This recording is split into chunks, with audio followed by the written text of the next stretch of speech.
முதல்ல சர்க்கரை நோய் பற்றி பார்க்க போகிறாங்க. பொதுவாக சில பேர் சர்க்கரை நோயோடு இருந்திருப்பீங்க, பல பேருக்கு சர்க்கரை நோய் இருக்காது. சரி, நமக்கு தான் சர்க்கரை நோய் இல்லையே, நம்ம ஒன்றும் பெருசாக கேட்க விட நினச்சிக்காதீங்க. என்றைக்காவது ஒரு நாள் யாரோ செக் பண்ணி பார்த்துட்டு சர்க்கரை நோய் சொல்ல போகிறாங்க. இப்போவே நீங்கள் அதை கேட்டிங்கன்னா வாழ்க்கையில் சர்க்கரை நோய் கிடையாது. சர்க்கரை நோய் வந்தால் எல்லா நோய் வரும்னு சொல்கிறாங்க. நானும் சொல்கிறேன், உண்மைங்க, சர்க்கரை நோய் வந்தால் எல்லா நோய் வரும், நானும் ஒத்துக்கிறேன். அப்போ திருப்பி போட்டால் சர்க்கரை நோய் குணப்படுத்தலாம், எல்லா நோய் குணப்படுத்தலாங்களா? சர்க்கரை நோய் வந்தால் எல்லா நோய் வருங்கிறது உண்மையாக இருந்தால் சர்க்கரை நோய் குணப்படுத்தலாம், எல்லா நோய் குணப்படுத்தலாங்கிறது உண்மைங்களா? அப்போ சர்க்கரை நோய் குணப்படுத்த முடியும். அப்போ அது மூலமாக எல்லா நோயும் குணப்படுத்த முடியும். அதனால் தயவு செய்து உங்களுக்கு சர்க்கரை நோய் இருக்கோ இல்லையோ, நீ இப்போ சொல்கிற இந்த சர்க்கரை நோய் பற்றி மட்டும் தெரிஞ்சுக்குங்க. சர்க்கரை நோய் குணப்படுத்த மட்டும் நீங்கள் தெரிஞ்சுக்கிட்டீங்கன்னா இல்லை எந்த நோய் பற்றி பயப்பட மாட்டீங்க. ஏன்னா எல்லாமே ஒன்று தான். சர்க்கரை நோய் குணப்படுத்துகிற டெக்னிக்கை நீங்கள் ஃபாலோ பண்ணால் கேன்சர் குணமாகும், எய்ட்ஸ் குணமாகும், பிபி குணமாகும், எல்லாமே குணமாகும். அது எப்படிங்கிறது அப்பப்போ நம்ம பார்க்க போகிறோம். முதல்ல சர்க்கரை நோய் பற்றி பார்த்துக்கலாம். அதனால் உங்களுக்கு சர்க்கரை நோய் இல்லைங்கிறனால இதை விட்டுறாதீங்க. இது புரிஞ்சால் தான் எல்லா நோயும் புரியும். நம்ம உடம்புல செல்லை பற்றி பார்த்தோம். செல் என்ன பண்ணுது? ஒரு தோல் வச்சுட்டு உட்காந்துட்டுருக்கு, கதை வச்சு உட்காந்துட்டுருக்கு, கதவை திறக்குது, ரத்தத்தில் சர்க்கரை எடுக்குது, சர்க்கரை எடுத்து உள்ளே வச்சு எரித்து சத்து பொருளாக மாற்றுதுன்னு பார்த்தோம். ஒரு செல் என்ன பண்ணும்? கதவை திறந்து சர்க்கரை எடுக்கும். வெறும் சர்க்கரையை ஒரு செல்லுக்குள்ளே போட்டுக்காது. ஒரு செல்லு கால்சியம் வேணும், அயன் வேணும், சோடியம் வேணும், மெக்னீசியம் வேணும், எது வேணாலும் உள்ளதுக்கு போட்டுக்கும். ஆனால் சர்க்கரையை மட்டும் வெறும் சர்க்கரையை உள்ளதுக்கு போட்டுக்காது. ஏன்னா கடவுள் சொல்லி கொடுத்துருக்காரு, இங்கே பாரு, நீ வந்து ரத்தத்தில் எந்த பொருள் வேணும் எடுத்துக்கோ, சர்க்கரை மட்டும் எடுக்காத. அந்த சர்க்கரையில் இன்சுலின் அப்படிங்கிற கணைய நீர் தொட்டுட்டு இருந்தால் எடுத்துக்கோ, இல்லைன்னா எடுத்துக்காதேன்னு சொல்லி கடவுள் செல்லுக்கு சொல்லி கொடுத்துருக்காரு. இது வந்து நான் கண்டுபிடிப்பு இல்லைங்க. ஒரு செல்லு எக்காரணத்தை கொண்டும் ஒரு சாதாரண சர்க்கரையை உள்ளே எடுத்துக்காது. அந்த சர்க்கரையில் இன்சுலின் அப்படிங்கிற கணைய நீர் இருந்தால் மட்டும்தான் உள்ளே எடுத்துக்குது. இது சயின்ஸ். ஏன் அப்படின்னு கேட்டிங்கன்னா, ஒரு செல் என்ன பண்ணுது? கதவை திறந்து பார்க்குது, சர்க்கரை இருக்குது, சர்க்கரை எடுத்து உள்ளே போட்டுக்கலான்னு பார்க்குது. கடவுள் சொல்லி கொடுத்துருக்காரு, போட்டுக்காதேன்னு. போட்டுருது, கீழே போட்டுருது. இந்த சர்க்கரை கேட்குது, என்ன தூக்கி உள்ளே வச்சுக்கோங்குது. நான் எடுத்துக்க மாட்டேன், கடவுள் எனக்கு சொல்லி கொடுத்துருக்காரு, எனக்கு இன்சுலின் தான் எடுத்துக்குவேன். இன்சுலின் என்னென்னா, நம்ம உடம்புல கணையம்னு ஒரு உறுப்பு இருக்குது. அந்த உறுப்புக்கு பேர் இங்கிலீஷில் பேங்க்ரியாஸ். கணையம் சுரக்கிற நீருக்கு பேர் கணைய நீர், இங்கிலீஷில் இன்சுலின். இந்த செல்லு சொல்லுது, நான் ஒன்றும் எடுத்துக்க மாட்டேன், நீ நல்லவனா கெட்டனா எனக்கு தெரியல. செல்லு இந்த சர்க்கரை சொல்லுது, நான் நல்லவனா கெட்டனான்னு உனக்கு நான் எப்படி ப்ரூவ் பண்ணுறதுன்னு கேட்குது. நீ அந்த பக்கமாக போ, பேங்க்ரியாஸ்னு ஒரு உறுப்பு இருப்பார், அவர்கிட்ட போனீங்கன்னா நீ நல்லவனாக இருந்தால் உனக்கு இன்சுலின் கொடுப்பாரு, நீ கெட்டவனாக இருந்தால் கொடுக்க மாட்டார் அப்படின்னு சொல்லுது. இந்த சர்க்கரை என்ன பண்ணுது? வெறும் சர்க்கரை அந்த பேங்க்ரியாஸ் உறுப்புக்கிட்ட போகுது. பேங்க்ரியாஸ் அப்படிங்கிற உறுப்புடைய கணையம்ங்கிற உறுப்போட வேலை என்னென்னா, ரத்தம்ங்கிற ட்ரெயின் வரும்பொழுது அதில் இருக்கிற ஒவ்வொரு சர்க்கரை எடுத்து டெஸ்ட் பண்ணும். எந்த சர்க்கரை நல்லா ஜீரணமாக இருக்குதோ அதுக்கு பேர் நல்ல சர்க்கரை, குட் குவாலிட்டி சர்க்கரை, அதுக்கு இன்சுலின் கொடுத்துரும். எந்த சர்க்கரை ஒழுங்காக ஜீரணமாகாமல் அறகுறை ஜீரணத்தோடு வருதோ அந்த சர்க்கரைக்கு பேர் கெட்ட சர்க்கரை, பேட் சுகர். இதுக்கு உங்கள் கணையம் இன்சுலின் கொடுக்காது. இந்த கணையம் என்ன பண்ணும்? ஒவ்வொரு சர்க்கரை டெஸ்ட் பண்ணி பார்க்கும். நல்லா இருக்கு, நல்லா ஜீரணமாயிடுச்சா, ஓகே, நீ வந்து இந்த சர்டிஃபிகேட், நீ செல்லுக்குள்ளே போய்க்கலாம், இன்சுலின் கொடுத்துரும். ஒரு சர்க்கரை ஒழுங்காக ஜீரணமாகலை, நீ வந்து கெட்ட சர்க்கரை, நீ போகக்கூடாதுன்னு சொல்லி அதுக்கு இன்சுலின் கொடுக்காது. ஏன்னா கணையத்துக்கு தெரியும், இன்சுலின் கொடுக்கலன்னா செல்லுக்குள்ளே போக முடியாது, அவர் எடுத்துக்க மாட்டாருன்னு தெரியும். இப்போ ஒரு சர்க்கரை ஒரு ரத்தத்தில் போனோன்னு நேராக செல்லுக்குள்ளே போக முடியாது, அது பேங்க்ரியாஸ்ங்கிற உறுப்புக்கிட்ட போயிட்டு இன்சுலின் கிடைச்சா மட்டும்தான் உள்ளே போக முடியும். ஏன்னா நல்ல சர்க்கரையா கெட்ட சர்க்கரையான்னு பார்க்குற ஒரு குவாலிட்டி கண்ட்ரோலுக்கு பேர் தான் பேங்க்ரியாஸ் அப்படிங்கிற கணையம். உங்களுக்கெல்லாம் ஒரே சந்தேகமாக இருக்கும், நான் 30 வருஷமாக சர்க்கரை நோயாளியாக இருக்கிறேன், இன்சுலின் போட்டிருக்கிறேன், நான் பார்க்காத டாக்டர் கிடையாது, இது வரைக்கும் நல்ல சர்க்கரை கெட்ட சர்க்கரை பற்றி எனக்கு யாருமே சொல்லலையே, புதுசாக என்ன கதை விடுறீங்களான்னு கேட்பீங்க. இல்லைங்க, நான் பேசுகிறது சயின்ஸ், பியூர் சயின்ஸ். நான் எதுவும் கற்பனை பண்ணி எதுவுமே பேசலை, உண்மையான உங்கள் அறிவியலை சொல்கிறேன். நான் உங்களுக்கு ஒரு சந்தேகம், நல்ல சக்கரைனா என்ன கெட்ட சக்கரைனா என்ன தெரியல, அதானங்க, அது புரிஞ்சிருச்சுன்னா போதும் இல்லைங்களா? அதை பற்றி புரிய வைக்கிறாங்க. ஒரு குழந்தை இருக்குது, குழந்தையா இருக்கும்போது மனசுக்கு பிடிச்ச மாதிரிலாம் சாப்பிடும், மனசில் கள்ளம் கபடம் கோபம் டென்ஷன் பயம் வேலை பணம் பிரச்சனை ஒன்றுமே இருக்காது, ஜாலியாக இருக்கும், நினச்சா தூங்கும். அந்த குழந்தையா இருக்கும்பொழுது ஒரு குழந்தை சாப்பிடும் பொழுது அது 4 இட்லி சாப்பிடுது, அந்த 4 இட்லி உள்ளே போய் 500 சர்க்கரையாக உருவாயிருதுன்னு வச்சுங்களேன். குளுக்கோஸ், சர்க்கரைனா குளுக்கோஸ், 500 குளுக்கோஸ் உருவாயிருது. இந்த 500 குளுக்கோஸும் ரத்தத்தில் போய் கலந்துருச்சு, ஆனால் நல்லா ஜீரணமாயிடுச்சு. புரிஞ்சுக்குங்க, நல்ல சர்க்கரை கெட்ட சர்க்கரை என்னன்னா, ஒழுங்கா ஜீரணமான சர்க்கரை நல்ல சர்க்கரை, ஒழுங்கா ஜீரணமாகாத சர்க்கரை கெட்ட சர்க்கரை, அவ்வளோதாங்க. ஒழுங்கா ஜீரணமான சர்க்கரைக்கு மட்டும்தான் இன்சுலின் கிடைக்கும். ஒழுங்கா ஜீரணமாக சர்க்கரைக்கு இன்சுலின் கிடைக்காது. ஏன்னா ஒழுங்கா ஜீரணம் இல்லாத சர்க்கரை செல்லுக்குள்ள போச்சுன்னா செல்லு கெட்டுத்துரும், செல்லுக்கு நோய் வந்துடும் பயத்துல கடவுள் நமக்கு பேங்க்ரியாஸ் உறுப்பை கொடுத்து இந்த கெட்ட சர்க்கரையில ஒதுக்கிட்டு இருக்கிறாரு. அதுக்கான இருக்கிறப்பட்ட உறுப்பு தான் பேங்க்ரியாஸ். இப்போ இந்த குழந்தைக்கு 500 சர்க்கரை வந்தோடனே 500 சர்க்கரை செல் ரத்தத்தில் இருக்கும், செல்லுக்குள்ள போகும். செல்லு சொல்லும், இங்கே பாரு நான் எடுத்துக்க மாட்டேன், நீ நல்லவனா கட்ட எனக்கு தெரியாது, நீ போய் இந்த பேங்க்ரியாஸ் போய் இன்சுலின் வாங்கிட்டு வான்னு கேட்கும். இந்த 500 சர்க்கரையும் பேங்க்ரியாஸ் கிட்ட போகும். இந்த பேங்க்ரியாஸ் என்ன பண்ணணும், ஒவ்வொன்றா டெஸ்ட் பண்ணும். இந்த குழந்தைக்கு கிடைச்ச 500 சர்க்கரை நல்ல சர்க்கரையாக இருக்கிறனால இந்த குழந்தைக்கு 500 இன்சுலின் சுரந்துடும். புரிஞ்சுக்குங்க, ஒரு சர்க்கரைக்கு ஒரு இன்சுலின், இதான் கணக்கு உடம்பு. இப்போ 500 சர்க்கரை இருக்கு, 500 இன்சுலின் சுரந்துருச்சு. இப்போ 500 சர்க்கரைக்கு மேலேயும் ஐஎஸ்ஐ முத்திரை, நீ நல்லா இருக்கிறேன்னு சொல்லிட்டு. இன்சுலின் என்ன நினச்சிக்கோங்க, ஹால் டிக்கெட் மாதிரி, வீசா மாதிரி, ஒரு தர கட்டுப்பாட்டு ஒரு சீல் மாதிரி வச்சுங்க, ஞாபகம் வச்சுக்கோங்க. இப்போ 500 சர்க்கரை நல்ல சர்க்கரைன்னு சொல்லி சர்டிஃபிகேட் வாங்கிடுச்சு, ரத்தத்தில் சுற்றிட்டு இருக்கு. செல்கள் என்ன பண்ணும், கதை திறந்து பார்க்கும், ஓ இன்சுலின் வாங்கிட்டியா, நீ நல்லவன் சொல்லி உறுதிக்கு போட்டுக்கும். இப்படி அந்த குழந்தைக்கு இருக்கிற 500 சர்க்கரை செல்லுக்குள்ள போயிட்டு இருக்கும் பொழுது அந்த குழந்தையோட உடம்புல இருக்கிற உறுப்புகளுக்கு மொத்தமாக 300 சர்க்கரை தான் தேவைப்படுதுன்னு வச்சுங்களேன். நாம தான் கிடைக்கிறதெல்லாம் வாங்கி வாங்கி சேர்த்து வைப்போம். செல்கள் அப்படியெல்லாம் கிடையாது. அதுக்கு இப்போ என்ன வேணுமோ அதை தான் கதவை திறந்து எடுக்கும். சும்மா ரத்தத்தில் நிறையா இருக்குங்கிற இடத்துல உள்ள வைக்காது, வேணும்னா எடுக்கும். வேணும்னு தூக்கி அதுக்கு எவ்வளோ வேணுமோ அதை மட்டும் தான் எடுக்கும், அளவுக்கு அதிகமாக எடுக்காது. இப்போ 300 சர்க்கரை செல்லுக்குள்ளே போயிடுச்சு. அந்த குழந்தைக்கு நீங்கள் சாப்பிட்டோன்னா செக் பண்ணி பார்த்தீங்கன்னா 500 சர்க்கரை இருக்கும். ஆனால் யாரும் செக் பண்ணி பார்த்துருக்க மாட்டீங்க, ஏன்னா இப்போ சுகர் பேஷண்ட் கிடையாது. அப்புறம் 300 செல்லுக்குள்ளே போயிருமா, இப்போ செக் பண்ணி பார்த்தா 200 இருக்கும். இந்த 200 என்ன ஆகும், செல்லுக்குள்ளே போகல, ஏன்னா செல்லு எடுத்துக்கல, என்ன ஆகும்னு கேட்டிங்கன்னா, நீங்கள் வீட்டுக்கு 500 ரூபா சம்பாரிச்சிட்டு போகிறீங்க, 300 ரூபா தான் குடும்ப செலவுக்கு தேவைப்படுது இந்த மாதம். செலவு பண்ணிட்டீங்க, 200 அதிகமாக இருக்குது, என்ன பண்ணுவீங்க? சரி, நம்ம வந்து சம்பாரிச்சு 200 அதிகமாக வந்துடுச்சு, வேணும்னு கிழிச்சு எனக்கு குப்பையில் போட்டிருக்குமா? கஷ்டப்பட்டு சம்பாரிச்சது என்ன பண்ணுவோம், 200 ரூபாயா 10 ரூபா நோட்டாக இருந்துச்சுன்னா 2 200 ரூபா நோட்டாக மாற்றி நம்ம பீரோவில் கொண்டு சேமித்து வைப்போம். அந்த மாதிரி நம்ம உடம்பு சம்பாதிக்கிற சம்பாதிப்பு பேர் தான் சர்க்கரை. இந்த ஒரு சர்க்கரை கூட நம்ம உடம்பு அறிவுகட்டத்தனமா யூரின் அனுப்பாது. அப்போ என்ன பண்ணுது, கல்லீரல் என்ன பண்ணும், எதுக்கு இந்த 200 சர்க்கரை சுற்றி வராங்க, இன்சுலின் இருக்கிறாங்க, நல்ல பசங்களாக இருக்கிறாங்க, ஏன் செல்லுக்குள்ளே போகல, ஓ செல்லு வந்து சாப்பிட்டு முடிச்சிருச்சாட்டு இருக்கு, எக்ஸ்ட்ரா இருக்குன்னு சொல்லி கல்லீரல் தான் அதிகப்படியாக இருக்கிற சர்க்கரையை மறுபடியும் ரத்தத்தில் அதிக சர்க்கரை இருந்து இன்சுலினோட இருந்துச்சுன்னா இந்த 200 சர்க்கரையை ஒன்று சேர்த்து ஒரு சர்க்கரையாக மாற்றிடும். அதுக்கு பேர் செறியூட்டப்பட்ட சர்க்கரைன்னு தமிழில், இங்கிலீஷில் கிளைகோஜன். குளுக்கோஸ்னு கேள்விப்பட்டிருப்பீங்க, சர்க்கரை நோயாளிகள்லாம் குளுக்கோஸ்னு. கிளைகோஜன் கேள்விப்பட்டிருக்கிறீங்களா? இதை கேள்விப்படாமல் சர்க்கரை நோய் குணப்படுத்த முடியாது. குளுக்கோஸ்னா ஒரு சர்க்கரைக்கு பேர் குளுக்கோஸ், 2 சர்க்கரை ஒன்று சேர்த்தனா அது பேர் கிளைகோஜன். 200 சர்க்கரை ஒன்று சேர்த்தனா அதுக்கு பேர் கிளைகோஜன். 200 ரூபா மதிப்பு இருக்கிற கிளைகோஜன். 1 ரூபா நோட்டு 100 ரூபா நோட்டு பக்கம் வச்சு பாருங்க எப்படி இருக்கும், ரெண்டுக்கும் ஒரே மதிப்பு தான், ஒரே அளவு தான் இருக்கும், ஆனால் மதிப்பு வேற. இதுக்கு 1 ரூபா மதிப்பு, அதுக்கு 200 ரூபா மதிப்பு, 100 ரூபா மதிப்பு. அந்த மாதிரி சர்க்கரை குளுக்கோஸையும் கிளைகோஜனையும் பக்கம் வச்சிங்கன்னா ஒரே சைஸ் தான் இருந்தாலும் இதுக்கு 1 ரூபா மதிப்பு, இதுக்கு 100 ரூபா மதிப்பு. ஸோ நம்ம உடம்புல நாம் எப்படி 100 ரூபா நோட்டாக மாற்றி பீரோவில் வைப்போமோ உடம்புக்கு வைக்கிறதுக்கு இடம் இல்லைங்கிறனால கிளைகோஜனை அப்படி காம்பேக்ட் பண்ணி நம்ம உடம்புங்களை சதை நார்கள் அப்படிங்கிற மசில்ஸில் கொண்டு போய் இந்த சேர்த்தி வைக்கப்பட்ட சர்க்கரை சேர்த்தி வச்சிடும். இப்போ அந்த குழந்தைக்கு செக் பண்ணி பாருங்கள், சுகர் நார்மலாக இருக்கும். முதல்ல 500 இருந்திருக்கும், அப்புறம் 300 போனதுக்கப்புறம் 200 இருந்திருக்கும், 200 பீரோக்கு போனதுக்கப்புறம் நார்மலாக இருக்கும். இப்போ அந்த குழந்தை சர்க்கரை நோயாளி கிடையாது. நம்ம செக் பண்ணி பார்க்கல, அப்படி தான் இருக்கும். அப்புறம் அந்த குழந்தைக்கு கொண்டு ஸ்கூலில் சேர்த்தியாச்சு. அது வரைக்கும் ஒழுங்காக சாப்பிட்றது குழந்தைய கெடுக்கிறது இந்த அம்மாக்கள் தான்.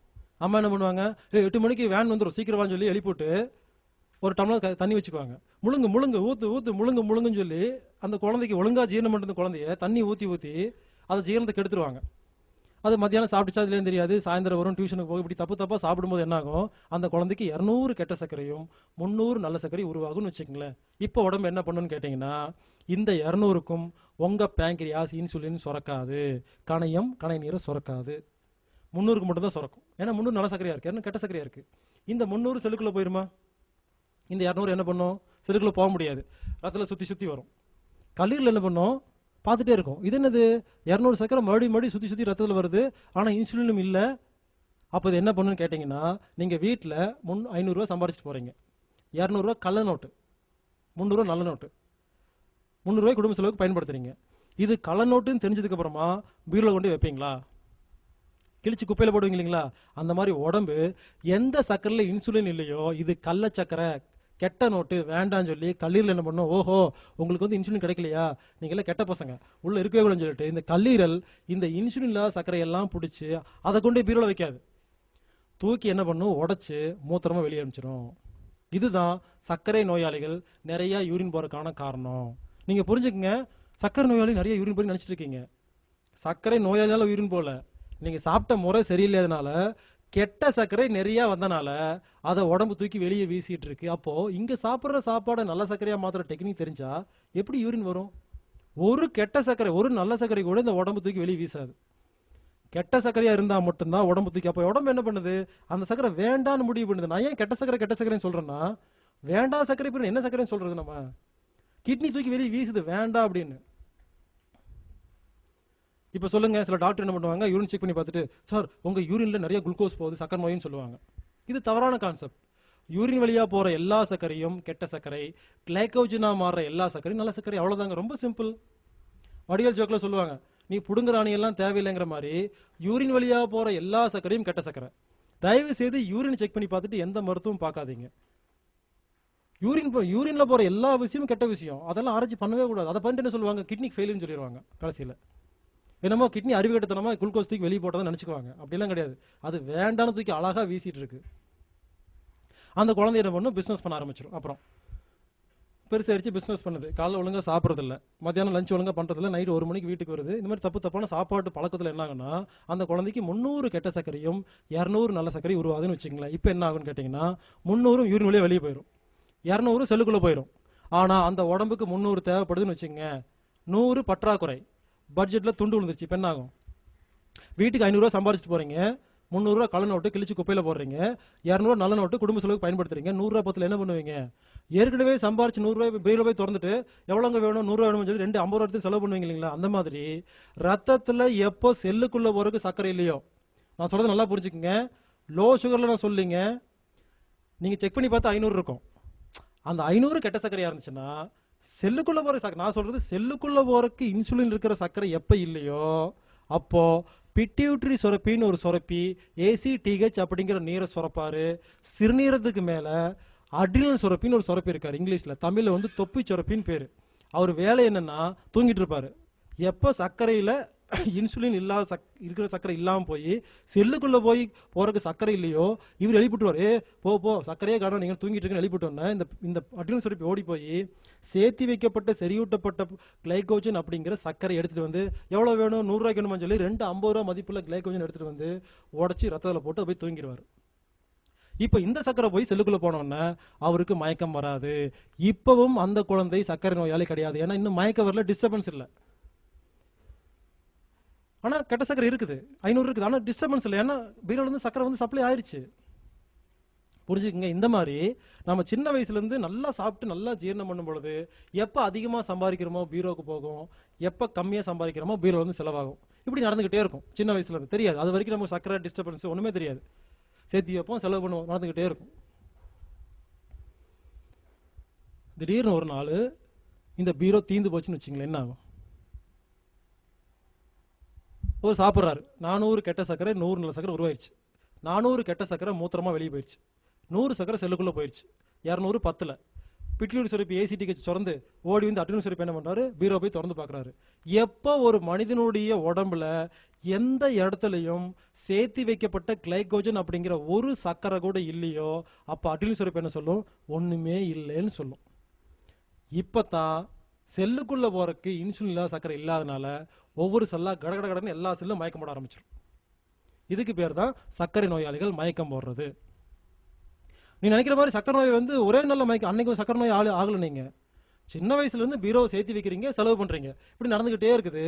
எப்போ மயக்கம் போடுறீங்களோ பீரோ காலி ஆயிடுச்சுன்னு அர்த்தம்.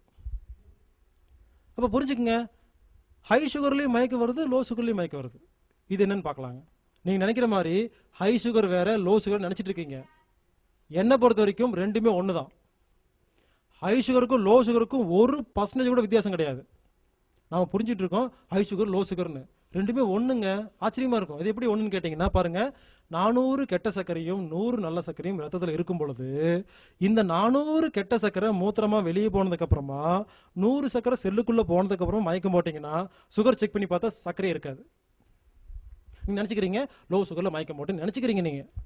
இதே 400 கெட்ட சர்க்கரையும் மூத்திரமா வெளியே போறதுக்கு முன்னால 100 சர்க்கரை செல்லுக்குள்ள போனதுக்கு அப்புறமா செல்லுக்கு சர்க்கரை கிடைக்கல, இது 400 எடுத்துக்காது, ஏன்னா கெட்ட சர்க்கரை எடுத்துக்காது. இப்ப மயக்கம் போட்டு விழுந்துருவீங்க. இதுக்கு பேர் கேட்டா நீங்க 400 இருந்துச்சுங்க மயக்கம் போட்டு நினைச்சுக்கிறீங்க.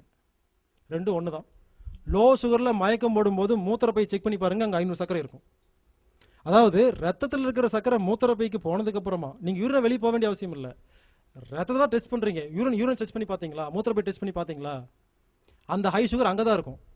புரிஞ்சுக்குங்க, ஹை சுகரும் லோ சுகரும் ஒண்ணுதான், ரெண்டுக்கும் 1% வித்தியாசம் இல்லை. மூத்திரப்பைக்கு போனதுக்கு அப்புறம் மயக்கம் போட்டீங்கன்னா லோ சுகரு, மூத்திரப்பைக்கு போறதுக்கு முன்னால மயக்கம் போட்டீங்கன்னா ஹை சுகர். அப்ப என்ன அர்த்தம்? ஹை சுகர்னால நீங்க மயக்கம் போடல, லோ சுகர்ல மயக்கம் போடல. புரிஞ்சுக்குங்க, சர்க்கரை செல்லுக்குள்ள போகாதனால மயக்கம் போட்டீங்க. இப்படி புரிஞ்சுக்கிட்டா தான் நோயை குணப்படுத்த முடியும். இப்ப வரலாம், சரி செல்லுக்கு ஏன் சர்க்கரை உள்ள போகல, அதுல இன்சுலின் இல்ல, ஏன் எடுத்துக்க வேண்டியதானே? இல்ல எடுத்துக்க மாட்டாரு, கடவுள் சொல்லி கொடுத்தாரு, சரி விட்டு செல்ல விட்டுறலாம். சர்க்கரை உங்கள்கிட்ட இன்சுலின் இல்லைன்னு கேட்டா எனக்கு தெரியாது, பேங்க்ரியாஸ்ட்டு போனா பேங்க்ரியாஸ் கொடுக்கலன்னு சொல்லும். பேங்க்ரியாஸ் போயிட்டு ஏன் கொடுக்கலன்னு கேட்டா அது ஒழுங்கா ஜீரணமாலேன்னு சொல்லுது. ஆனா இது புரியாம உலக மருத்துவம் என்ன பண்ணுது, பேங்க்ரியாஸ் தப்பு பண்ணுது, மால் ஃபங்க்ஷன் ஆஃப் பேங்க்ரியாஸ் அப்படின்னு சொல்லி ஒழுங்கா வேலை செய்யற ஒரு உங்க கணையத்தை தப்பான மருத்துவம் என்ன பண்ணுதுன்னா கணையம் கெட்டு போச்சுன்னு ஒரு தப்பான ஒரு பேச்சு பேசுறாங்க. என்ன பொறுத்த வரைக்கும் எப்ப ஒரு சக்கரை நோயாளி மயக்கம் போட்டு விழுகிறாரோ அவருடைய கணையம் அற்புதமா வேலை செய்யுதுன்னு அர்த்தங்க. உங்க கணையம் அற்புதமா வேலை செஞ்சா மட்டும்தான் மயக்கம் வரும். ஏன்னா கரெக்டா பிரிச்சிருக்கு, நல்ல சக்கரை கடைசி பிரிச்சிருக்குது. உலக மருத்துவத்துக்கும் இந்த மருத்துவத்துக்கும் 3 வித்தியாசங்க. அந்த 3 வித்தியாசத்தை புரிஞ்சுக்கிட்டீங்கன்னா கண்டிப்பா அவங்கவுங்க நோயை இப்ப இருந்து குணப்படுத்திடலாம். முதல் வித்தியாசம், ரத்தத்தில் இருக்கிற பொருள்கள்ல நல்ல பொருள் கெட்ட பொருள் இருக்கு அப்படிங்கிறது இந்த வித்தியாசம். உலக மருத்துவம் சர்க்கரை டெஸ்ட் பண்றதுக்கு தான் மிஷின் இருக்கு, அதுல நல்ல சர்க்கரையா கெட்ட சர்க்கரையான்னு டெஸ்ட் பண்றதுக்கு மிஷின் கிடையாது. கால்சியம் எவ்வளவு இருக்குன்னு பாக்குறதுக்கு மிஷின் இருக்கு, கால்சியத்தில் நல்ல கால்சியம் கெட்ட கால்சியம் இருக்குன்னு நான் சொல்றேன், அதுக்கு மிஷின் கிடையாது. பேங்க்ரியாஸ் தான் நல்ல சர்க்கரை கெட்ட சர்க்கரை பிரிக்கிற மிஷின். ஏன் கஷ்டப்பட்டு மிஷினை தேடி போறீங்க, அதை உள்ள மிஷின் வச்சிருக்கீங்கல்ல, அது மிஷின் செய்யற வேலையை மட்டும் சரி பண்ணிட்டீங்கன்னா போதும். அப்போ உலக மருத்துவத்துக்கும் இந்த மருத்துவத்துக்கும் முதல் வித்தியாசம், ரத்தத்தில் இருக்கிற பொருட்கள் நல்ல பொருள் கெட்ட பொருள் இருக்குங்கிறது நான் சொல்றேன், உலக மருத்துவம் இல்லைன்னு சொல்றது முதல் வித்தியாசம். ரெண்டாவது வித்தியாசம், நம்ம உடம்புல எந்த உறுப்புகள்லையும் நோய் கிடையாது, ரத்தத்துல தான் நோய், அங்க சரி பண்ணாதான் உறுப்புகள் குணமாகும் நான் சொல்றேன், உலக மருத்துவம் என்ன சொல்லுது, உறுப்புகளை நோயின்னு சொல்லுது. மூணாவது வித்தியாசம், நம்ம உடம்புல இருக்கிற சுரப்பிகள்லாம் தப்பு பண்ணுதுன்னு சொல்லுவாங்க. நான் ஒத்துக்கவே மாட்டேன். யோசிச்சு பாருங்க, உங்க பேங்க்ரியாஸுக்கு டிவி பார்க்குற வேலை இருக்கா, பிக்னிக் போற வேலை இருக்கா, உங்க பேங்க்ரியாஸ் பக்கத்து பேங்க்ரியாஸ் பேசிக்குதா? அது எப்படி தப்பு பண்ணும்? நீங்க ஒரு தப்பு பண்ணாம உங்க பேங்க்ரியாஸ் எப்படிங்க தப்பு பண்ணும்? என்ன பொறுத்த வரைக்கும் ஒரு நோயாளி செய்யற ஒரு தவறான பழக்கம் தான் அந்த உறுப்பு அந்த மாதிரி வேலை செய்யுது, அவ்வளவுதான். நம்மளுடைய ஒரு தப்பான நடவடிக்கையினால உறுப்பு அந்த மாதிரி வேலை செய்யுது, தப்பு பண்ணல. நம்ம பழக்கத்தை சரி பண்ணிட்டா உறுப்பு சரியா போயிடும். நீங்க ஒரு வேலையை செய்யாம உறுப்பு எப்படிங்க தப்பு பண்ணும்? யோசிச்சு பாருங்க. உங்க பேங்க்ரியாஸ் தப்பு பண்ணுதுன்னு சொல்றதும் நீங்க தப்பு பண்ணு சொல்றது என்ன வித்தியாசம் இருக்கு? என்ன கேக்குறீங்க, என்ன வித்தியாசம் இருக்கு? என்னோட ஹார்ட் மால் ஃபங்க்ஷன் அப்படின்னு சொன்னா நான் தப்பு பண்ணா தானே ஹார்ட் மால் ஃபங்க்ஷன் பண்ணும், பிறக்கும்போது நல்லா தான் இருந்துச்சு. புரிஞ்சுக்குங்க, என்ன பொறுத்த வரைக்கும் நோயாளி செய்யற தவறான பழக்க வழக்கம் தான் ஒரு உறுப்பு அந்த ரியாக்ஷன் கொடுக்கும். அதை சரி பண்ணாத வரைக்கும் அந்த உறுப்பு சரி பண்ணவே முடியாது. எந்த உறுப்புகளையும் எந்த குறையும் கிடையாது, எந்த உறுப்பும் தவறு பண்ணாது. ஏன்னா உறுப்புகள்லாம் கடவுள் கொடுத்த டிசைன் படி வேலை செய்யுது. நாம தான் தப்பா வேலை செய்யறோம், நம்ம மேலதான் தப்பு. என்ன பொறுத்த வரைக்கும் நோயாளி மேலதான் தவறே தவிர உறுப்புகள் மேல தவறு கிடையாது. அப்போ நீங்க சாப்பிட்ட சாப்பாடு ஒழுங்கா ஜீரணம் ஆகாம இருக்கிறதுக்கு நாம தான் காரணமே தவிர பேங்க்ரியாஸ் காரணம் கிடையாது. இப்ப சொல்லுங்க, ஒருத்தர் மயக்கம் போட்டு விழுந்துட்டாரு, நான் போய் உட்காந்து பேசி நோய் குணப்படுத்த முடியுமா? அப்ப மருந்து மாத்திரை வேணும், இன்சுலின் வேணும், வேண்டாம் சொல்லுங்க. சர்க்கரை நோய்க்கு என்ன பொறுத்த வரைக்கும் உலகத்துல ஒரே ஒரு தடவை வாழ்க்கையில ஒரே ஒரு முறை தான் மாத்திரை சாப்பிடணும், அதுக்கு அனுமதி கொடுக்குறேன், அவ்வளவுதான். மயக்கம் போட்டா மாத்திரை சாப்பிட்டு எந்திரிச்சுக்குங்க, அவ்வளவுதான். அதுக்கப்புறம் அந்த மருத்துவர் என்ன பண்ணணும், உங்களை கூப்பிட்டு உட்கார வச்சு, சார் இப்படி தாங்க இதாங்க சர்க்கரை என்ன இதாங்க கிளைக்கோச்சன் இதாங்க எல்லாம் சொல்லி புரிய வச்சு, இங்க சாப்பிட்ற சாப்பாட்டை நல்ல சர்க்கரையா மாத்துறதுக்கு ஒரு சின்ன டெக்னிக் இருக்குங்க. 2 நிமிஷம் போது நான் சொல்லி தர முடியும், 2 நிமிஷம் தான். அந்த டெக்னிக்ல சாப்பிட்டீங்கன்னா எந்த சாப்பாடை சாப்பிட்டாலும் ஆட்டோமேட்டிக்கா இன்சுலின் சுரந்துடும். ஏன்னா நல்ல சர்க்கரையா தான் இருக்கும். இன்சுலினே வேண்டாம், இந்த செகண்ட்ல இன்சுலின் வேண்டாம், நான் சொல்ல டெக்னிக்ல சாப்பிட்டீங்கன்னா உங்க பேங்க்ரியாஸ் ஆட்டோமேட்டிக் இன்சுலின் சுரக்கும், இன்சுலின் நிறுத்தலாம். உங்களுக்கு தேவை இன்சுலின் தானே, இன்ஜெக்ஷன் போட்டு தான் வரணும்னு சங்கல்பம் வச்சிருக்கீங்களா? இலவசமா கிடைச்சா வாங்கி மாட்டீங்களா? டெக்னிக்கை ஃபாலோ பண்ணுங்க, இப்போ சுரக்கும். அப்போ இங்க சாப்பிட்ற சாப்பாடை நல்ல சர்க்கரையா மாத்திர டெக்னிக் தெரிஞ்சு போனா இப்ப இருந்து சர்க்கரை நோய் குணமாயிருச்சு. இதை சொல்லிக் கொடுக்கறது தாங்க சர்க்கரை நோய்க்கு மருத்துவம். ஆனா இந்த இந்த டெக்னிக் தெரியாத, இந்த மாதிரி ஆங்கிள் யோசிக்காத மருத்துவம் என்ன பண்ணுதுன்னா, உங்க பேங்க்ரியாஸ் தப்பு பண்ணுதுன்னு தப்பா யோசிச்சு ஒரு மருந்து மாத்திரை கொடுக்குறாங்க. இந்த மருந்து மாத்திரை என்ன பண்ணுது? சுகர் 500 இருக்கு, மயக்கம் போட்டீங்க. இப்போ மாத்திரை போய் என்ன பண்ணும்? இந்த மாத்திரை போய் 500 சக்கரை நல்ல சக்கரையா மாத்திருமா? யோசிச்சு பாருங்க. ஒரு சக்கரை ஒழுங்கா ஜீரணமாகலைன்னா அது மூத்திரம் வழியே வெளியே போய்தான் ஆகணும். அடுத்த முறை சாப்பிட்ற சாப்பாட்டில் வேணா நல்ல சக்கரை உள்ள போய் அனுப்பிச்சிக்கலாம். கெட்ட சக்கரை யாருனாலும் நல்ல சக்கரையா மாற்ற முடியாது. இந்த மாத்திரை, இந்த கான்செப்ட் தெரியாத மாத்திரை அதை போய் சரி பண்ணுங்களா? அப்போ என்ன பண்ணுது? இந்த மாத்திரை நேராக பேங்க்ரியாஸ்ட்டு போகும். உங்கள் கணையத்திட்ட போயிட்டு, கணையம் நீ இன்சுலின் சொல்கிறேன்னு சொல்லும். உங்கள் கணையம் சொல்லும், எனக்கு என்ன அறிவா இல்லை, எனக்கு அறிவு இருக்குது, அங்கே 500 சக்கரை இருக்குன்னு தெரியுது, நான் என்ன வெட்டியாக உட்காந்துட்டு இருக்கிறேன், அது ஒழுங்காக ஜீரணமான சொல்லி நானே இன்சுலின் கொடுக்காம இருக்கேன், நீ என்ன மிரட்டுறேன்னு கேட்கும். மாத்திரை வந்து ரவுடி. இது என்ன பண்ணும்? நேராக போய் கத்தி வச்சு சொல்கிறேன், நான் சொல்கிறேன்னு சொல்லிட்டு புரிஞ்சு இந்த 500 கெட்ட சர்க்கரைகளுக்கு நல்ல சர்க்கரைன்னு இன்சுலின் கொடுக்குற வேலையை தான் நீங்கள் சாப்பிட்ற மருந்து மாத்திரை பண்ணிட்டு இருக்கு. இப்போ என்ன ஆகும்? 500 சக்கரை இன்சுலின் கிடச்சிதுன்னா 300 செல்லுக்குள்ள போக 200 கிளைக்கோஜனா மாறி பீரோக்கு போயிடும். கெட்ட சக்கரை பீரோவில் சேர்த்து வச்சுச்சுன்னா அப்புறம் உடம்புல வலிக்காம என்ன பண்ணும்? மூட்டு வலி, முழங்கால் வலி, உடம்பு வலிக்குது, எல்லாமே வரத்தான் செய்யும். ஏன்னா கெட்ட சக்கரை உள்ள போய் ஸ்டோர் ஆகுது. அதே மாதிரி கெட்ட சக்கரை உள்ள போனால் எல்லா செல்லும் கெட்டு தான் போகும். இப்போ இந்த 500 சக்கரை எங்கே போகும்னு சொல்ல முடியுமா? மருந்து மாத்திரையால் கிடைக்கிற அந்த கெட்ட சர்க்கரை கிடைக்கிற இன்சுலின் கெட்ட சர்க்கரையை முடியிலிருந்து நகை வரைக்கும் இருக்க எல்லா செல்லுக்குள்ளேயும் தானே உள்ள போகும். அப்போ எல்லா உறுப்பும் கெட்டு தானே போகும். இப்படி ஒரு கெட்ட சர்க்கரை மருந்து மாத்திரையால் சாப்பிட்ற கெட்ட சர்க்கரைகள் செல்லுக்குள்ளே போய் தான் செல்லை கெடுத்துட்டு இருக்கு. சக்கரை நோய் வந்தால் எல்லா நோய் வரும்னு சொல்லுவாங்க. நான் ஒத்துக்க மாட்டேன். சக்கரை நோய் வந்தால் எல்லா நோய் வராது. சக்கரை நோய்க்கு மருந்து மாத்திரை சாப்பிட்டா எல்லா நோய் வரும். ஏன்னா மருந்து மாத்திரை சாப்பிட்டீங்கன்னா அது எங்கே போகும்? கண்ணு, காது, மூக்கு, கிட்னி, கணையம் எல்லா உறுப்பும் செல்களால் உருவாக்கப்பட்டது. எல்லா உறுப்புக்கும் சக்கரை வேணும். எல்லா எடுத்து சாப்பிடுவாங்க இல்லையா? அப்போ செல்லு கெட்டு போகும். யார் கண்ணை அதிகமாக பயன்படுத்துறீங்களோ, சர்க்கரைக்கு மருந்து மாத்திரை சாப்பிட்டு கண்ணை அதிகமாக பயன்படுத்துறீங்களோ, கண்ணு அதிகமாக சக்கரை சாப்பிடுமா? எந்த உறுப்புக்கு அதிகமாக வேலை தரீங்களோ அந்த உறுப்பு அதிக கெட்ட சர்க்கரை சாப்பிடுமா? அந்த உறுப்பு கெட்டு போகும். ஏன் சக்கரை நோயாளிக்கு ஒவ்வொருத்தருக்கும் வேற வேற நோய் வருதுன்னா, யார் கண்ணுக்கு அதிக வேலை தரீங்களோ கண்ணு கெட்டு போகும், யார் மூட்டுக்கு வேலை தரீங்களோ மூட்டு கெட்டு போகும். அந்த மாதிரி அவங்கவுங்களுக்கு வேற வேற நோய் வர காரணம் என்னன்னா, அந்த உறுப்பு அதிகமாக பயன்படுத்துறீங்க, அந்த உறுப்புல அதிக சக்கரை உள்ள போகுது, அது கெட்ட சர்க்கரை, அதை அனுப்பிச்சது மருந்து மாத்திரை. சர்க்கரைக்கு மருந்து மாத்திரை சாப்பிட்றீங்க, போக போக டோஸ் அதிகமாக தான் கம்மியாகுதா? மறுபடியும் வராங்க அதே கதைக்கு. அதிகம் தான் ஆகுது. ஏன்? நீங்கள் மாத்திரை சாப்பிட்டு சர்க்கரை கண்ட்ரோல் வச்சுக்கிறீங்க, அது செல்லுக்குள்ள எல்லாம் போயிடுது, எல்லா செல்லும் கெட்டு போகுது. ஏற்கனவே பிரச்சனை இருக்கிறனால தான் இந்த பிரச்சனை வந்துச்சு உங்களுக்கு, ஒழுங்கா ஜீரணமாகாதனால. இப்போ எல்லா உறுப்பையும் கெடுத்துட்டு இருந்தீங்கன்னா எல்லா உறுப்பும் எனக்கு அதிகம் வேணும் கேட்கும் இல்லைங்களா? அப்போ இன்னும் பேங்க்ரியாஸ் கெட்டு தானே போகும். பேங்க்ரியாஸ் ஒழுங்கா இருக்கிற பேங்க்ரியாஸை, நல்லா இருக்கிற பேங்க்ரியாஸை கெட்டு போச்சுன்னு சொல்லி நீங்கள் மருந்து மாத்திரை சாப்பிட்றீங்க இல்லைங்களா? இந்த மருந்து மாத்திரையால் கிடைக்கிற கெட்ட சர்க்கரை உங்கள் பேங்க்ரியாஸ்குள்ளே போய் இப்போ தான் உங்கள் கணையம் கெட்டு போகுது. மருந்து மாத்திரையால் தான் கணையம் கெட்டு போகுமே தவிர இயற்கையாக கணையம் எந்த கணையமும் கெட்டு போகிறது கிடையாது. இப்படி கணையத்தை கெடுத்துட்டு இருக்கீங்க, அதனால டோஸ் அதிகமாக தேவைப்படுது.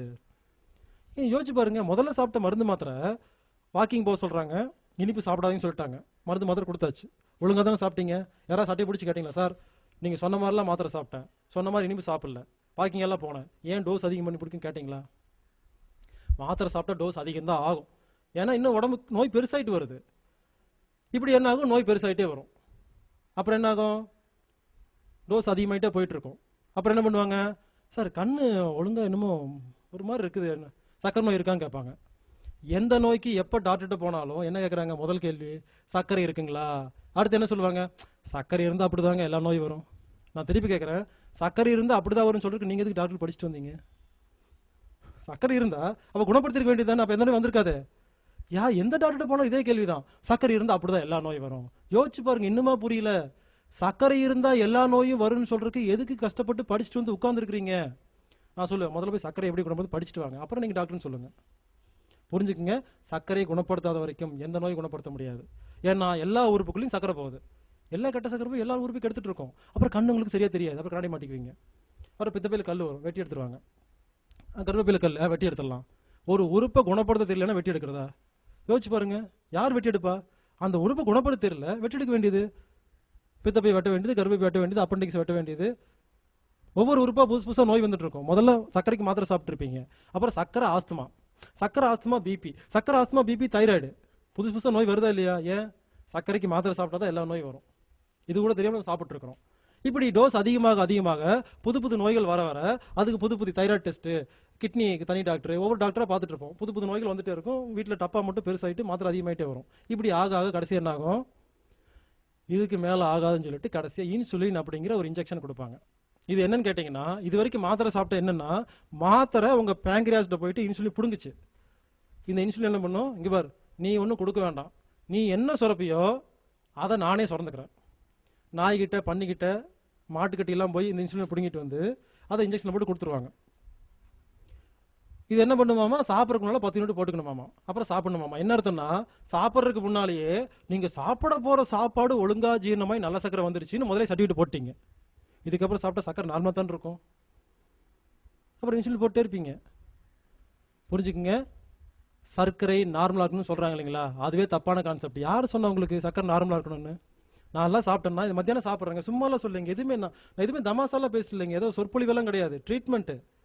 இப்போ நான் மத்தியானம் சாப்பிட்டு காமிக்கிறேன் 2 மணி நேரம், என் பிளட்டை டெஸ்ட் பண்ணி பாருங்க, 700 கம்மி நான் காட்டவே மாட்டேன், 700 தான். ஒவ்வொரு நேரம் சாப்பிடும்போது எனக்கு 700 வரும்.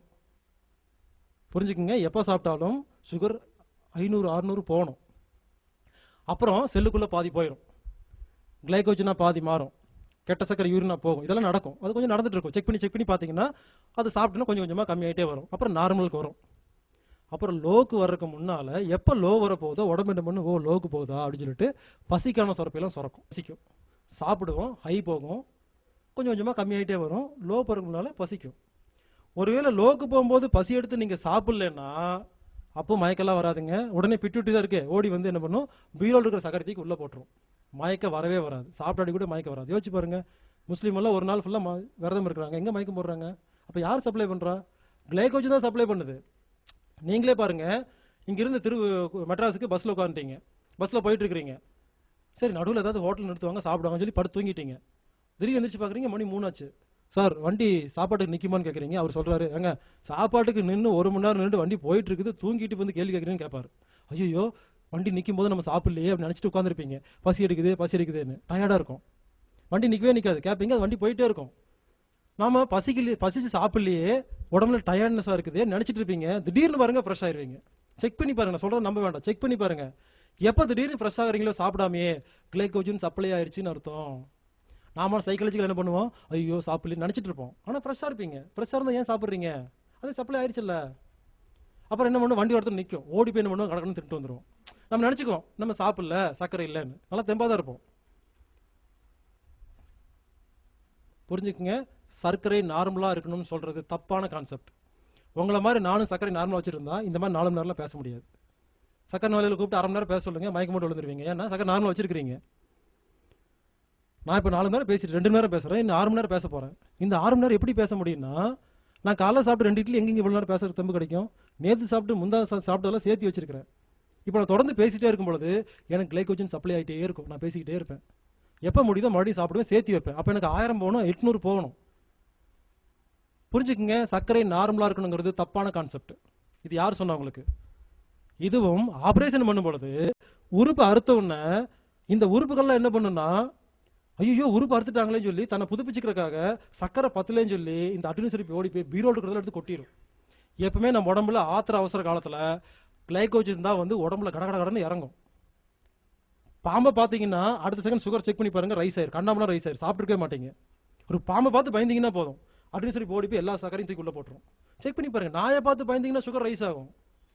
அப்போ ஒரு உறுப்பு அறுத்த உடனே சுகர் ரைஸ் ஆகி உடம்புல இருக்கிற சேர்த்து வைக்கப்பட்ட சக்கரில் தீந்து போயிருங்கிற பயத்தில் ஆப்ரேஷன் பண்ணும்போது மட்டும் அறுக்கும் பொழுது இன்சுலினை போட்டுட்டு மருந்து மாத்திரை கொடுத்துட்டு சுகர் நார்மலாக வச்சுக்கிட்டு ஆப்ரேஷன் பண்ணுவாங்க. இப்போ டிவியில் கூட டெய்லி பேசிட்டு இருப்பாங்க, சர்க்கரை நார்மலாக இல்லாமல் கண் ஆப்ரேஷன் பண்ண முடியாதுன்னு டெய்லி டிவியில் பேசிட்டு இருப்பாங்க. இது தப்பான கான்செப்ட். சர்க்கரை நார்மலாக வச்சுக்கிட்டு ஆப்ரேஷன் பண்ணணும், அப்போ தான் இன்சுலின் போட்டு பண்ணணும். இவங்க என்ன பண்ணுறாங்க, நார்மலாக ஆப்ரேஷன் பண்ணக்கூடாது, அதுதான் இன்சுலின் இருக்குல்ல போட வேண்டியதானே. புரிஞ்சுக்குங்க, ஆப்ரேஷன் பண்ணும்பொழுது நார்மலாக வச்சுக்கிட்டு ஆப்ரேஷன் பண்ணிட்டா சேர்த்தி வைக்கப்பட்ட கிளைகோஜன் செலவாகாதுங்கிறதுக்காக கண்டுபிடிக்கப்பட்ட ஒரு சயின்ஸுக்கு பேர் தான் சர்க்கரை லோ ஹை வச்சுட்டு ஒரு அளவு வச்சுக்கிட்டு இந்த அளவுக்குள்ள மெயின்டைன் பண்ணணும் அப்படிங்கிறது கண்டுபிடிச்சது. எமர்ஜென்சியில் மட்டும்தான் செல்லுபடியாகும். இந்த மருந்து மாத்திரை கம்பெனிகள், இன்சுலின் கம்பெனி என்ன பண்ணிட்டாங்க, இதே மாதிரி தாஜ் ஹோட்டலில் உட்காந்து ரூம் போட்டு யோசிச்சுட்டு எப்படி கோடிக்கணக்கில் சம்பாதிக்கிறது. ஒன்று பண்ணலாம், ரோட்டில் போகிறவங்க நம்ம தான் மக்கள் என்ன சொன்னாலும் கேட்பாங்களே பாருங்க, அதான் மக்கள் என்ன சொன்னாலும் கேட்பாங்க. ஏன்னா நம்மளை நம்பி கடவுளாக நம்பிட்டு இருக்கிறாங்க. நம்ம என்ன சொன்னாலும் கேட்பாங்க. தைரியமா இது ஒரு நோயின்னு சொன்னா அத்தனை பேரும் வாழ்க்கை ஃபுல்லாக சாப்பிடுவாங்க. நம்ம கோடிக்கணக்கில் வருமானம் வரும்னு சொல்லி மருந்து மாத்திரை கம்பெனிகளால் உருவாக்கப்பட்ட ஒரு நோய்க்கு பேர் தான் சர்க்கரை நோய். என்னை பொறுத்த வரைக்கும் உலகத்தில் சர்க்கரை நோய் கிடையவே கிடையாது. அப்படி ஒரு நோயின்னு என்னன்னு தெரியாது எனக்கு.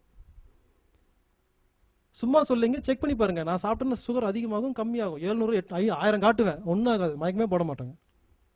பிரச்சனை அது இல்லை, செல்லுக்குள்ள சக்கரை போல இருந்தால் மயக்கம் வரும், அப்பதான் பிரச்சனை.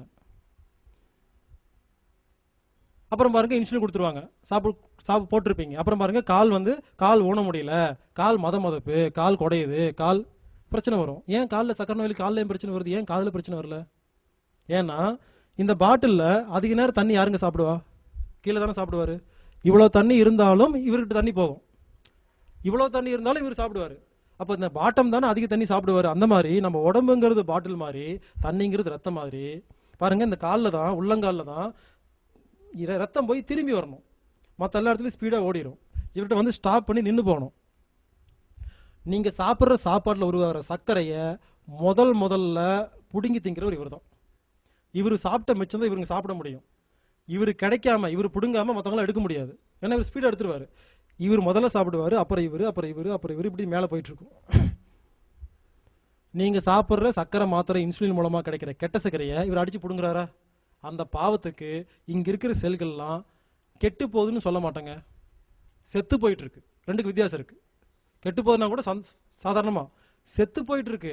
அந்த செத்து போறதுக்கான அறிகுறி தான் கால் குடையுது, கால் ஊன முடியல, கால் மதக்குது. அப்புறம் பாருங்க கால் வெடிச்சிடும். சில பேருக்கு பார்த்தீங்கன்னா கால் வெடிச்சு கிடக்கும், ஏன்னா செல்கள் செத்து போயிட்டு இருக்கு. அப்புறம் கொஞ்ச நாள் கழிச்சு என்னாகும், அதுக்கு ஒரு புண்ணு வரும். புண்ணு வந்து ஆறாதும்பாங்க. சக்கரை நோயாளி காலில் புண்ணு வந்து ஏன் ஆறாது?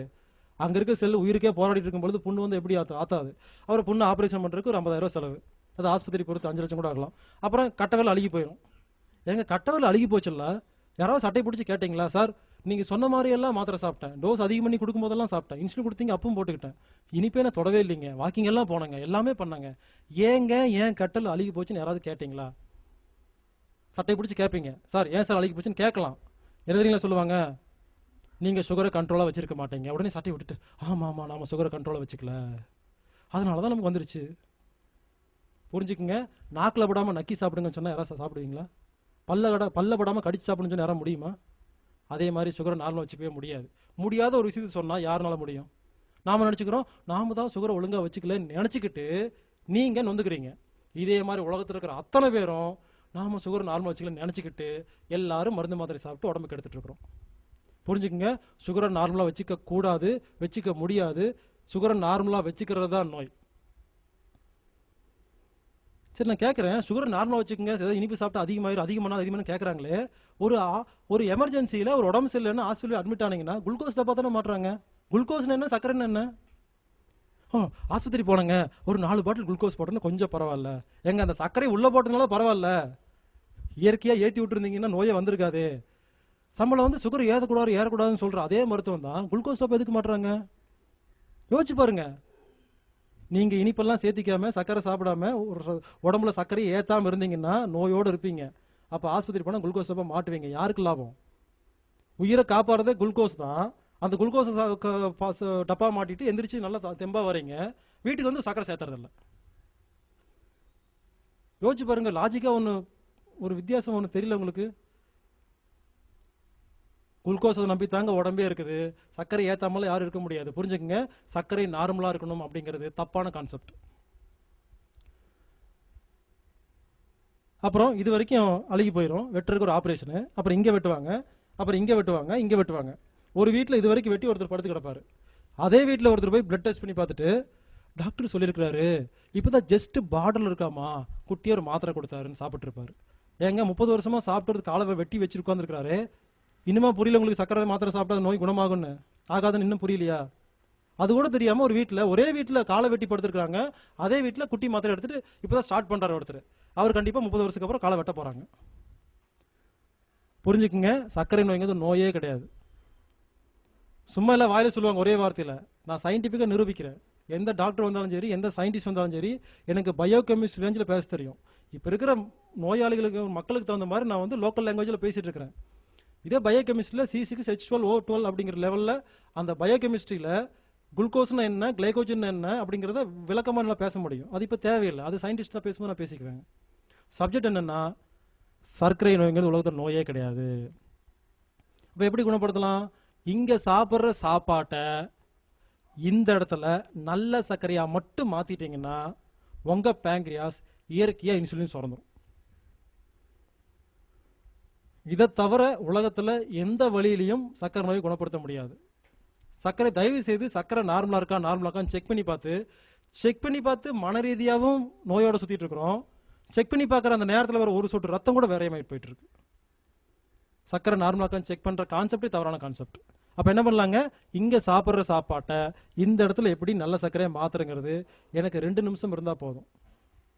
அது இப்போ சொல்ல மாட்டேன், கடைசியாக தான் சொல்லுவாங்க. ஒருவேளை இப்போ சொன்னோன்னா திடீர்னு எங்கேயாவது சரி வீட்டுக்கு போகலாம் கிடச்சிருச்சுன்னு சொல்லிட்டு போயிட்டீங்கன்னா ரொம்ப இருக்கும்.